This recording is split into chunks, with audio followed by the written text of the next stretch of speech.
So it looks like everybody's favorite cunty, Alyssa, is back in the news again. And this time she couldn't take the unexpected response she got from a video game developer who didn't know who she was either. And without further ado, folks, let's get into this video because it's rather entertaining. You know what old Jack Burton always says at a time like this? Who? Jack Burton. Me. They hunted him down.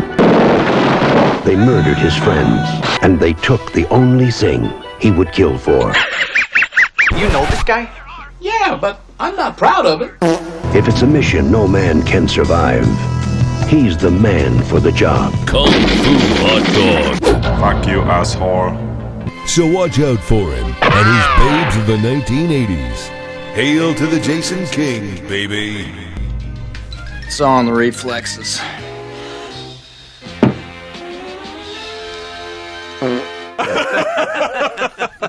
So a CEO called Thomas Mahler behind the Ori and the Wisps game. I've never played them, I've seen them. I have no desire at the moment to look at them, but I heard they're very beautiful and no rest for the wicked, or in my case, no breast for the wicked, put Alyssa Mercante in her place after a post was made by somebody called QLag, almost like a gulag, if you know what I mean, where she said she claimed she worked on Ori and the Wisps. Now, what's very funny, it seemed that as soon as she made his post, Thomas Mahler got in touch with her on Twitter and said, don't want to throw any shade at you. You might be a very nice person, but how are you associated with the game? I don't recall ever seeing you.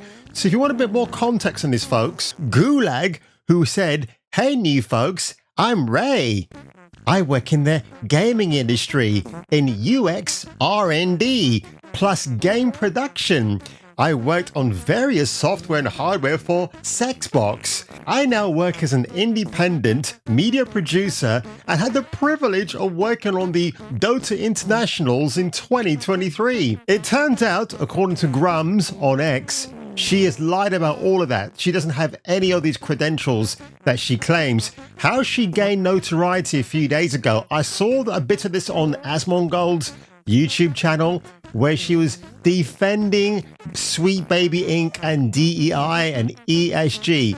I mean, listen, I know it's desperate time and desperate measures, folks, but really, to go out there on social media and to virtue signal, hey, DEI is perfectly fine. You shouldn't worry about it, because her weak-ass defense was this. DEI consulting companies don't bully studios into changing creative direction. Well, try telling that to the sequel of God of War.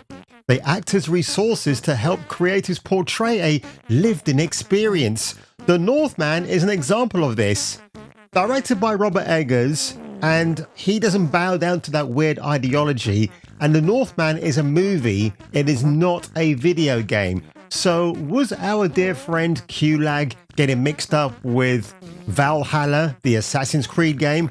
Who knows? But what a strange comparison to actually make. And people did call her out on that as well. So Ray then responded to Thomas Mahler by saying, I worked with Xbox user research. I was the URA for global publishing during 2018 to 2020. Nice to meet you. And then Thomas Mahler responds, that would explain it.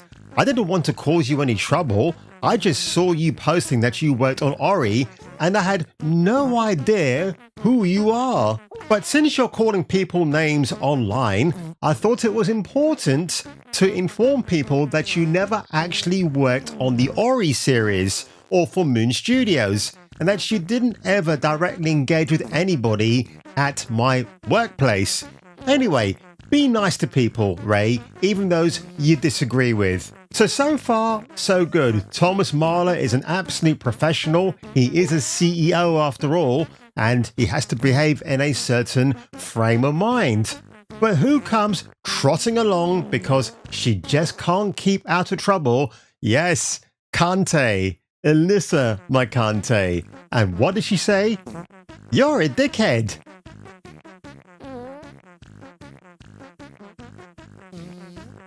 I don't know who you are. And I think Thomas Mahler genuinely didn't know who she was. She suddenly pops up like a virus in the conversation.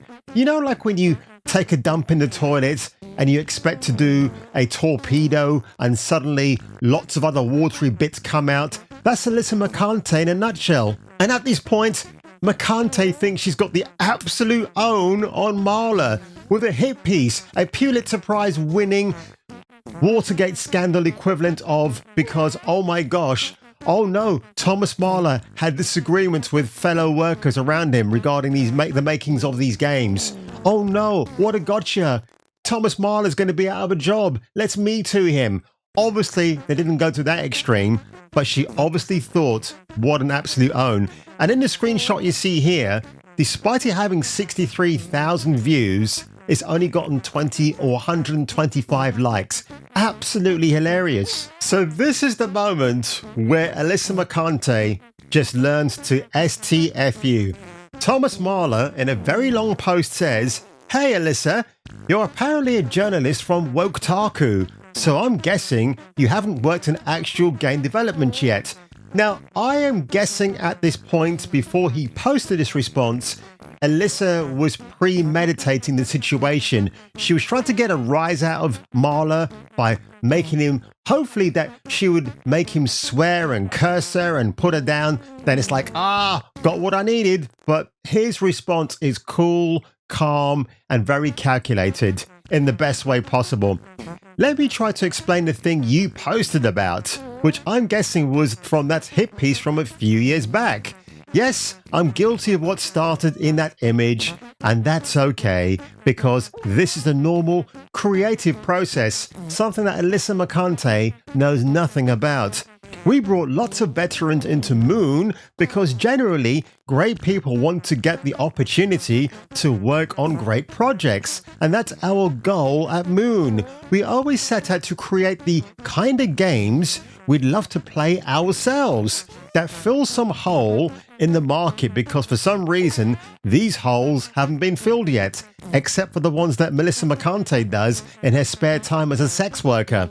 And so we're all incredibly passionate about what we do. With great talent comes great responsibility. That's made up on me actually, but it comes with lots of enthusiasm and passion, which absolutely leads to arguments, because ultimately everyone is working hard on getting their vision into the game.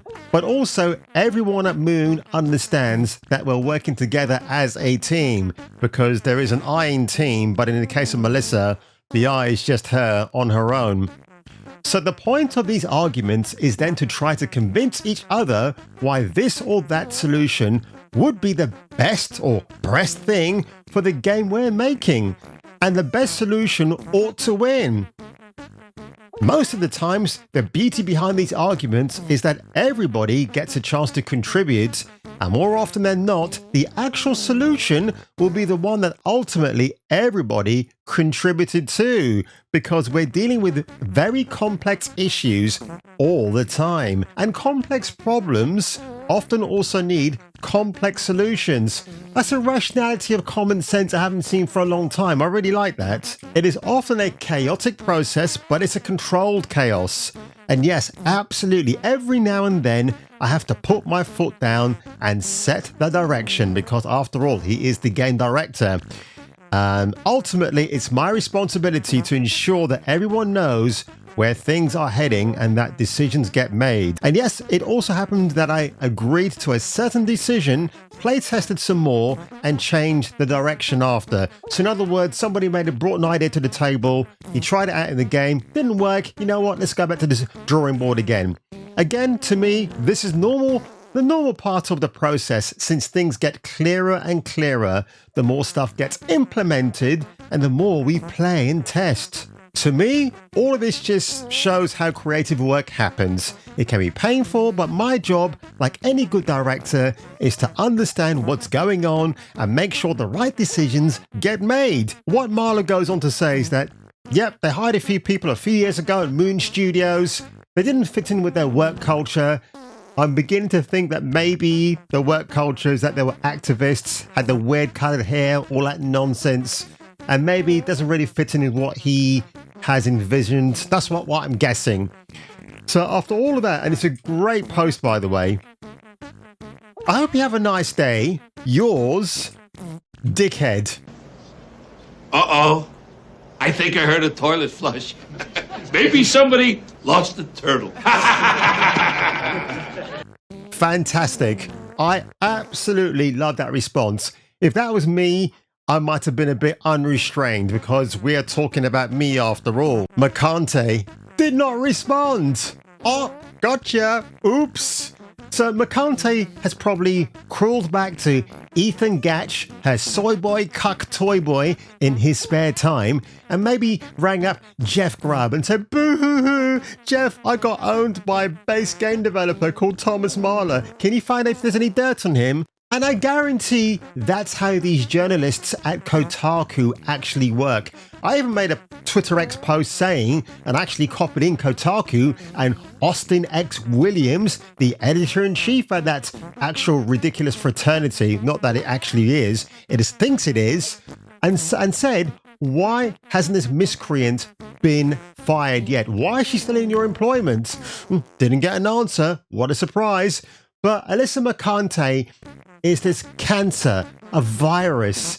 She appears everywhere and you can't seem to get rid of her. She's like a never-ending unwelcome guest that you just want to get rid of permanently. And when I say that, I'm not wishing ill will on the woman.